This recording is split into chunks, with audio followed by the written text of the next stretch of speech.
عثمان غنی کیا بات ہے، آپ جب قبرستان کے پاس سے گزرتے ہیں، جب قبر کے پاس سے گزرتے ہیں تو کیوں رونے لگتے ہیں؟ جنت کی بات پر تو نہیں روتے ہیں، جہنم کی بات پر تو نہیں روتے ہیں، یہ قبرستان دیکھ کر کے کیوں رونے لگتے ہیں؟ عثمان غنی کہتے ہیں او لوگوں، میں نے اپنے پیارے نبی کو یہ فرماتے ہوئے سنا ہے، ان القبر اول منزل من منازل الاخرہ، یہ قبر آخرت کی پہلی منزل ہے، جس نے اس منزل کو کراس کر لیا اس کے لیے آگے کی منزلیں بھی آسان ہیں۔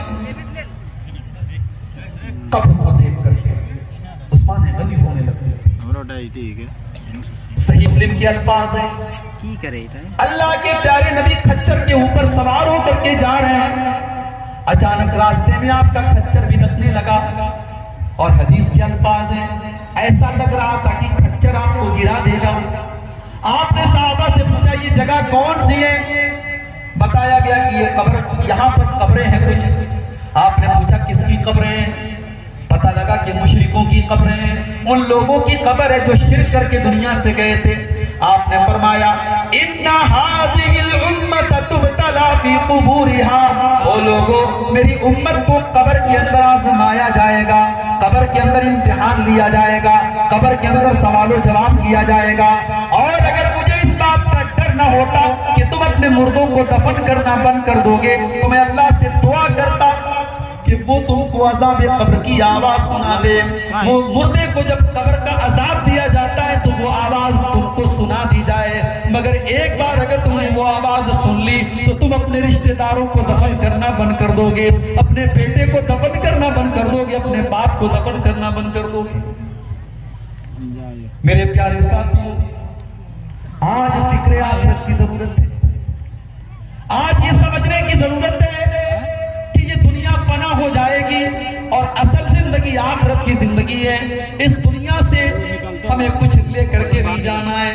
ذرا اپنے نبی کی زندگی کو یاد کرو میرے بھائی، ہمارے نبی نے اپنی ذات کے لیے کچھ نہیں بنایا، اپنے لیے کوئی پراپرٹی نہیں بنائی، اپنے بچوں کے لیے کوئی زمین نہیں بنائی۔ آخری دن آپ کی وفات کے پہلے کا آخری دن ہے، سوموار کو آپ کا انتقال ہوتا ہے، اور اتوار کے دن آپ کے گھر میں جو چراغ جلتا ہے اس چراغ کا تیل بھی پڑوسی سے ادھار لیا جاتا ہے۔ آخری دن آپ کے گھر میں جو اناج آتا ہے، جو جو آتا ہے، وہ جو بھی یہودی کے گھر آپ کی زرہ گروی رکھی جاتی ہے تب آتا ہے۔ ایسی زندگی آپ نے گزاری۔ ایک وقت ایسا بھی آیا جب اللہ کے نبی کی بیویوں نے یہ ڈیمانڈ کی کہ اے اللہ کے نبی، قیصر و کسریٰ کی بیگمات تو بڑے آرام سے رہتی ہیں، اے اللہ کے نبی ہمیں بھی عیش و آرام سے رہنا ہے، ہماری بھی آمدنی بڑھنی چاہیے، ہمارے بھی عیش و آرام ہونے چاہیے۔ ہم اللہ کے نبی کی بیویاں ہیں، ہم اتنا روکھا سوکھا کھاتی ہیں، ہم اتنے چھوٹے سے مکان میں رہتی ہیں، ہمیں بھی کچھ عیش و آرام کی زندگی ملنی چاہیے۔ نبی نے کوئی جواب نہیں دیا، نبی نے کوئی جواب نہیں دیا۔ قرآن کی آیتیں نازل ہو گئیں، سورہ احزاب کی آیت نمبر 28 اور 29 نازل ہو گئی، 22ویں پارے کی 21ویں پارے کی لاسٹ کی آیات نازل ہو گئی۔ یا ایھا النبی قل لازواجک ان کنتن تردن الحیاۃ الدنیا وزینتها فتعالین امتعکن واسرحکن سراحا جمیلا۔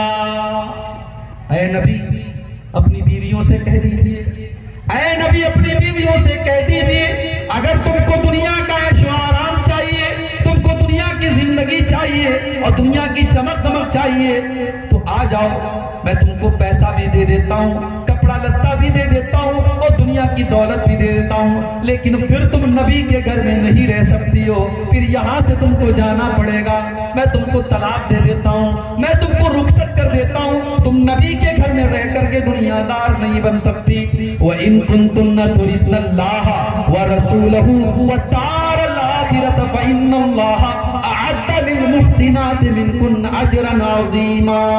اور اے نبی کی بیویوں، اگر تم اللہ سے محبت کرتی ہو، رسول سے محبت کرتی ہو اور آخرت میں اپنا گھر بنانا چاہتی ہو تو نیکی کا کام کرتی رہو، اور نبی کے گھر میں جو پریشانی آئے، جو مصیبت آئے، اس مصیبت کو جھیلتی رہو، اللہ تم کو جنت میں بہترین بدلہ دے گا۔ جب یہ دو آیتیں